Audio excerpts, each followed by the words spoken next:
Hey what's up guys, my name is Kabir and you are watching my channel editing files. तो guys आज इस video के अंदर मैं आपको बताने वाला हूं कि आप अपने कैरेक्टर के लिए खुद से पोस्ट कैसे क्रिएट करोगे और उसे रेप्लिकेंट के अंदर कैसे यूज़ करोगे। तो इसके लिए गाइस मैं सॉफ्टवेयर यूज़ कर रहा हूँ कास्काडियर, और ये आपको बेसिकली आप जब गूगल पे सर्च करोगे तो आपको ये मिल जाएगा और इससे रिलेटेड बहुत सारे ऑलरेडी यूट्यूब पे ट्यूटोरियल हैं, आप उन्हें भी देख सकते हो।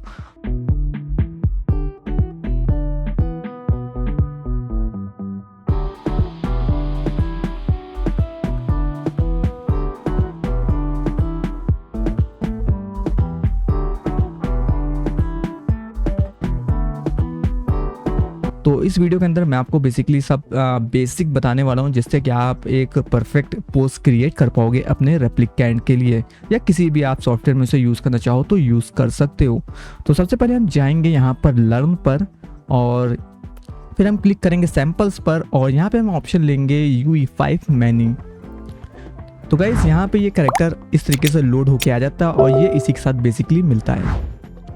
और इसके अंदर इस समय ये है ऑटो पोजिंग मोड के अंदर। इसके अंदर आपको कई सारे मोड देखने को मिल जाते हैं, और जो मैं यूज़ कर रहा हूँ बेसिकली वो है ऑटो पोजिंग मोड। ये आपको दिख जाएगा। इसमें बेसिकली फ़ायदा ये होता है जब आप अपने कैरेक्टर को या उसका कोई भी पार्ट मूव कराते हो तो उसकी बॉडी भी साथ में मूव करती है, यानी कि वो नेचुरल मूव करती है। यानी अगर हाथ ऐसे जा रहा है आगे की साइड तो उसकी बॉडी भी वैसे ही रिएक्ट करेगी। इससे ये फ़ायदा होता है। और इसमें जो आप जो डॉट देख रहे हो बेसिकली ब्लू ब्लू, अगर आप कोई भी पार्ट को टच करते हो तो वो जो पार्ट है, वो जो डॉट है बेसिकली वो ब्लू हो जाता है। तो आप देखो मैंने इसको आगे बढ़ाया, ये ब्लू हो गया, इसका मतलब ये एक्टिव है। अब मैं अगर इस हाथ को मूव करूँगा तो ये इसका इस पर असर नहीं पड़ेगा, वो वहीं पे रुका रहेगा, आप देख सकते हो। तो आप जो भी बॉडी के पार्ट को मूव कराते हो वो एक्टिव हो जाता है और फिर आप जब दूसरा पार्ट को मूव कराते हो तो उस पर उसका कोई भी इफेक्ट नहीं पड़ता है। ठीक है, इसमें आपको ये चीज़ का ध्यान रखना है। देन उसके बाद यहाँ पे आपको ऑप्शन मिल जाते हैं मूव का, ट्रांसलेट हो गया, रोटेशन हो गया और स्केल का। और यहाँ पे मेरे पास एक इमेज है बेसिकली, और उस इमेज को मैं डायरेक्टली इसमें ड्रैग एंड ड्रॉप कर दे रहा हूँ। तो मैं अपनी इमेज को लेकर आया और इसमें ड्रैग एंड ड्रॉप कर दिया। तो आप देखोगे यहाँ पे मेरी इमेज आ गई है। सिंपली मैं यहाँ से इसको इधर ले आऊँगा और इसको यहाँ पे जो स्केल है इस पर क्लिक करूँगा और इसका जो साइज़ है थोड़ा सा बढ़ा दूंगा। फिर उसके बाद आप ट्रांसलेट को W से ऑपरेट कर सकते हो और रोटेशन को E से कर सकते हो, लेकिन स्केल के लिए कोई ऑप्शन नहीं है बेसिकली। तो आप ये शॉर्टकट ऐड कर सकते हो W और E रोटेट के लिए और ट्रांसलेट के लिए W। तो आप इस तरीके से इमेज ला सकते हो, रेफरेंस इमेज, जिसको आप देख के अपने कैरेक्टर को पोज दे सकते हो। जो भी आप इस सीन के अंदर बेसिकली लाते हो वो आपको यहाँ पर राइट साइड में आउटलाइनर में दिखता है। तो इसका नाम है मैश ऑब्जेक्ट। आप चाहो तो इसको यहाँ पर ट्रैक में भी ऐड कर सकते हो, लेकिन फिलहाल मैं ऐड नहीं करूँगा, मैं सिंपली इसको यहाँ पर ही रहने दूंगा। अगर आप इसे डायरेक्ट सेलेक्ट करना चाहोगे ये सिलेक्ट नहीं होगा, उसके लिए आपको इसके नाम पर ही क्लिक करना होता है, तभी ये सिलेक्ट होता है। देन उसके बाद आप इसे आगे पीछे अपने हिसाब से कर सकते हो। और यहाँ पे गाइस आपको की फ्रेम दिख रहा है, और अगर आप अपने कैरेक्टर को मान लो 10 फ्रेम पर 10 फ्रेम के आगे चाहते तो ये हाथ आगे की साइड करे, अगर आप देखोगे तो ये हाथ पीछे की साइड चला जा रहा है। इसमें बेसिकली ये है पहले आपको की फ्रेम लगाना पड़ता है, देन उसके बाद ही आप इस पर कुछ एनिमेशन दे सकते हो या उसका मूवमेंट दे सकते हो। तो ये की फ्रेम लगाने के लिए यहाँ पे जो की बनी हुई है सिंपली आपको इस पर क्लिक करना है। अब आप इसे मूव कराओगे तो आप देखोगे इसकी पोजिशन वहीं पर होल्ड रहेगी। तो इस तरीके से आप की लगा सकते हो, और अगर आप इस की को सिलेक्ट करोगे और F दबाओगे तो ये की हट जाएगी। तो हमें सिंपली पोज क्रिएट करना है, तो हम यहाँ पर 0 वाले फ्रेम पर ही रहेंगे क्योंकि हमें एनिमेशन तो चाहिए नहीं बेसिकली। तो सिंपली हम पोज क्रिएट करने वाले हैं। तो यहाँ पे 3-4 पोज हैं इस इमेज के अंदर। तो सिंपली मैं राइट साइड में जो वाला ये जो इमेज पोज है इसको मैं क्रिएट करना चाहता हूँ। तो उसके लिए सबसे पहले मेरे पास कुछ ऐसा ऑब्जेक्ट होना चाहिए जिसपे कैरेक्टर मेरा बैठ सके, जिससे हमें प्रॉपर आइडिया लग सके। तो इसमें भी आपको ऑप्शन मिल जाते हैं बेसिकली। अगर आप कमांड के अंदर जाओगे, ऐड में जाओगे, तो आप देखोगे यहाँ पे क्यूब है। सिंपली मैं क्यूब को ऐड कर लूँगा। तो क्यूब को मैं मूव करा के सिंपली यहाँ पे ले आऊँगा। देन उसके बाद मैं इसको ट्रांसलेट करके इसकी थोड़ी हाइट छोटी कर देता हूँ, क्योंकि ये बहुत बड़ा है। इतनी हाइट पे तो कैरेक्टर को नहीं बिठाऊँगा मैं अपने, और ये मुझे थोड़ा ठीक लग रहा है। तो आप देख सकते हो ये यहाँ पे आ गया है। तो अब आप इस ऑब्जेक्ट को भी बेसिकली यहाँ पे ऐसे डायरेक्ट नहीं सिलेक्ट कर सकते, आपको आउटलाइनर में ही जाना पड़ता है। सेलेक्ट करने के लिए। ठीक है, अब मेरे पास ये बेस भी आ गया जिस पे ये बैठेगा। तो सिंपली मैं क्या करूँगा, अपना जो ये ब्लू है, आप देख सकते हो ये ब्लू ब्लू जो आपको दिख रहा है, ये इसका है मेन सेंटर का। इस पे अगर आप क्लिक करते हो तो आपने कैरेक्टर को पूरा का पूरा मूव करा सकते हो कहीं पर भी। तो मैं सबसे पहले इसकी थोड़ी सी हाइट को सेट करता हूँ, जिससे कि ये इस टाइप से सेट हो जाए कि लगे कि ये बैठने वाला है। देन उसके बाद मैं क्या करूँगा, सबसे पहले इस कैरेक्टर की जो ये लेफ्ट लेग है, सॉरी राइट लेग है, उसको सेट करता हूँ। तो मैं सिंपली इसका जो ये पॉइंट है ब्लू वाला, इसको सेलेक्ट करूँगा और ऊपर की साइड ले जाऊँगा। तो आप देखोगे थोड़ा सा पोज आ गया है, ठीक है, बैठने वाला, लेकिन परफेक्ट नहीं है। देन उसके बाद मैं सेकेंड वाला इस पर भी क्लिक करूँगा। देन उसके बाद तो आप देखोगे ये अपने आप पोजीशन को सेट करने लगता है। इसमें काफ़ी अच्छी बात मुझे यही लगती है ऑटो पोजिंग के अंदर, कि आपको ज़्यादा बेसिकली मेहनत नहीं करनी पड़ती है। तो सॉरी, कंट्रोल जेड। तो आप देख सकते हो कि ये हाथ पे ऑलरेडी एक पॉइंटर लगा था, जिसकी वजह से मेरा कैरेक्टर जो है वो थोड़ा सा अजीब सा तिरछे की साइड बिहेव कर रहा है। तो आपको ध्यान रखना है कि आपके ऊपर ऐसे अगर लगा होता है तो वो बॉडी को उस तरीके से बेसिकली वहीं पर रोक देता है। तो इसको हटाने के लिए आप सिंपली शिफ्ट जेड का यूज़ करोगे। अगर आप कोई भी पोजीशन पे उसके हाथ के बोन को होल्ड करना चाहते हो तो शिफ्ट जेड के ज़रिए उसे ब्लू कर सकते हो। अगर उसको डीएक्टिवेट करना है तो सिंपली आपको शिफ्ट जेड दबाना पड़ेगा, तो वो डीएक्टिवेट भी हो जाएगा। तो आप देखोगे अब मेरा कैरेक्टर सीधा हो गया, क्योंकि वो हाथ की वजह से प्रॉब्लम क्रिएट कर रहा था। लेकिन कोई नहीं, हम इसे फिर से सेट कर लेते हैं। तो हम इसकी टांग को थोड़ा सा ऊपर उठाएंगे। देन उसके बाद यहाँ से फिर इसकी टांग को थोड़ा सा ऊपर उठाएंगे। हालांकि बार बार सीधा इसलिए हो जा रहा है क्योंकि इसकी जो ये पोजीशन है ये बेंड नहीं हो रही है। तो हम यहाँ से मेन चीज़ इसकी ऐसे बेंड कर देंगे। तो आपको दिख रहा होगा ये काफ़ी अच्छा हो गया है पहले से। तो हम इसके ये दोनों पॉइंट को सेलेक्ट करेंगे शिफ्ट के साथ और इसको सीधा करेंगे ऐसे। देन इसके बाद ये ब्लू वाला जो आपको दिख रहा है इस पर क्लिक करेंगे और इसको थोड़ा सा पीछे ले जाएंगे। तो ये भी प्रॉपर तरीके से नहीं बैठा है, आपको समय देना पड़ता है इसमें बेसिकली। अब आप देखोगे मेरी ये कैरेक्टर की ये जो लेग है राइट वाला, इसको मैं चाहता हूँ एग्जैक्ट वैसे ही। तो मैं सिंपली इधर जाऊँगा, इसको थोड़ा सा बाहर की साइड निकालूंगा कुछ ऐसे, और यहाँ से अपने कैरेक्टर को थोड़ा नीचे करूँगा। बेसिकली बहुत ज़्यादा हवा में जा रहा है। तो अब ये मुझे लग रहा है काफ़ी सही से बैठ गया है, इसकी पोजीशन ठीक है, बैठ गया है।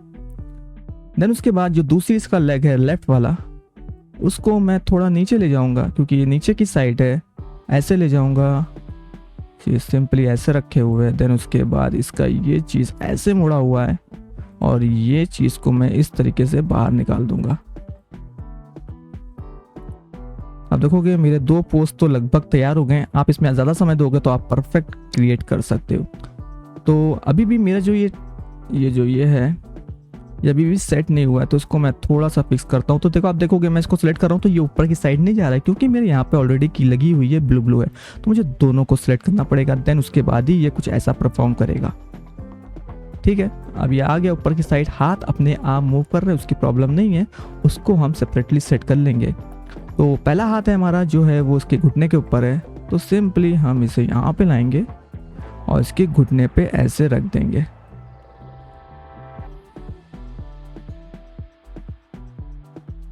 तो ये हाथ इसके घुटने पे ऐसे आ गया। दूसरा हाथ है कि इसका यहाँ से ऐसे आ रहा है, तो इसको भी हम सेट कर लेते हैं। तो ये हाथ थोड़ा सा खिंचाव देगा क्योंकि हमारी बॉडी अभी बेंड नहीं हुई है। तो हम अपनी बॉडी को थोड़ा सा बेंड करेंगे, बेसिकली लेफ्ट की साइड जैसा कि इसमें दिख रहा है, और हमने ऐसे लेफ्ट की साइड बेंड किया हल्का सा। देन उसके बाद हम हाथ को इधर लाएंगे।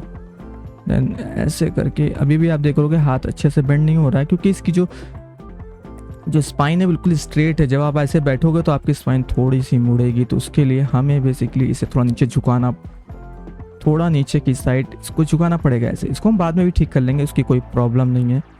एंड हम यहाँ से इसका पहले हाथ सेट करेंगे जैसा हमें चाहिए एग्जैक्ट।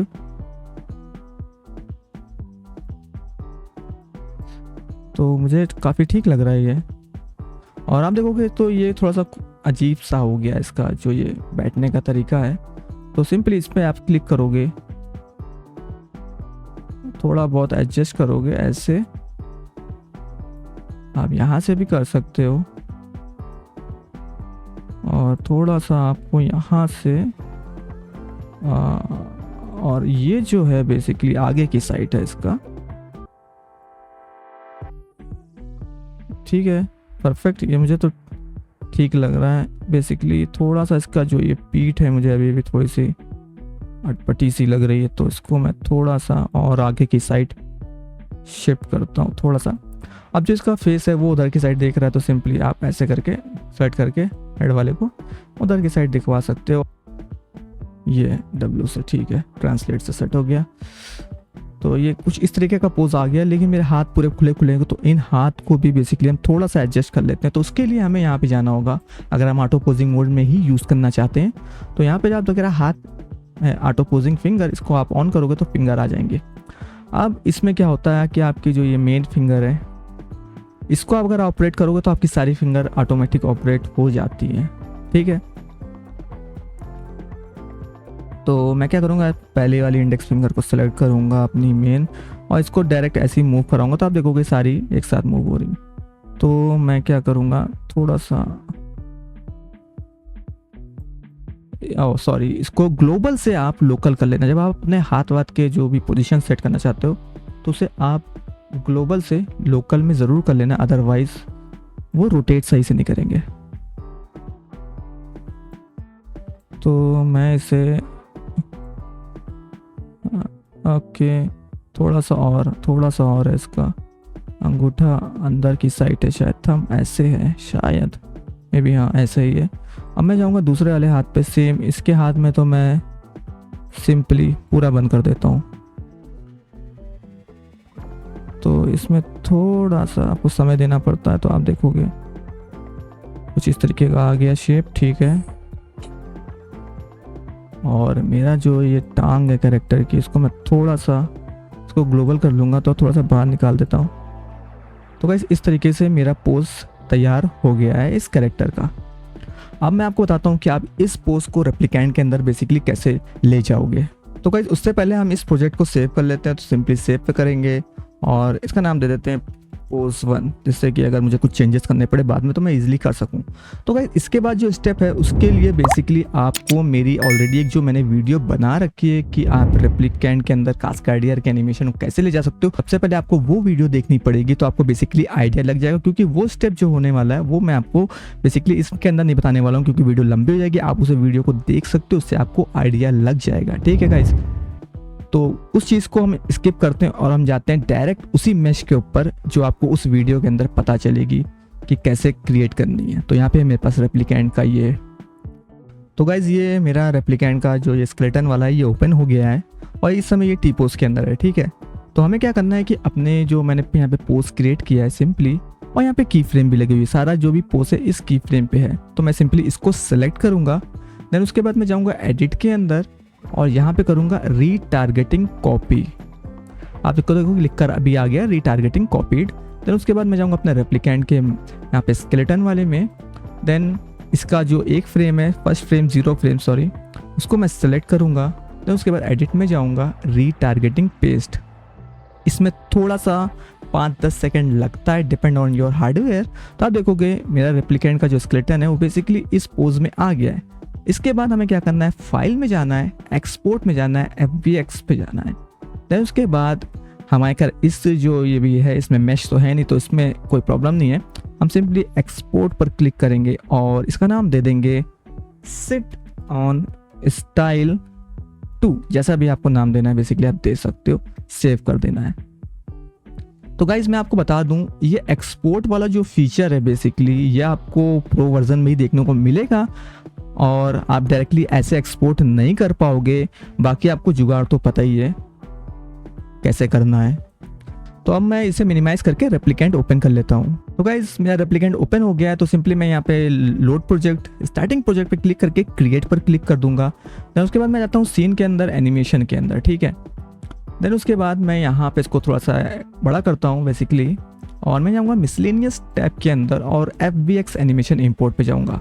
तो यहाँ पे मेरे पास जो हमने क्रिएट किया है सिट ऑन स्टाइल 2, सिंपली इसको सेलेक्ट करूँगा, ओपन पे क्लिक करूँगा।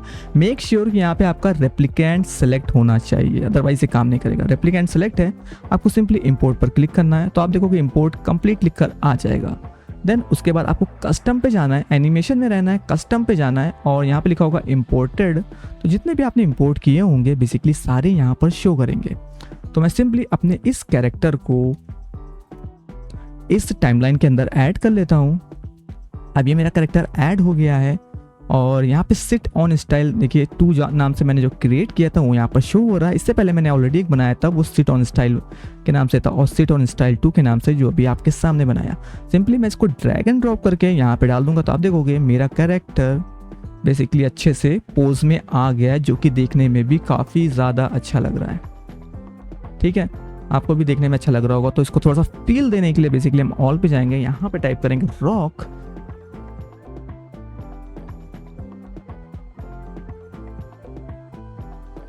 ठीक है, आप देखोगे ये काफ़ी अच्छा लग रहा है और ये पोजीशन भी काफ़ी अच्छी लग रही है।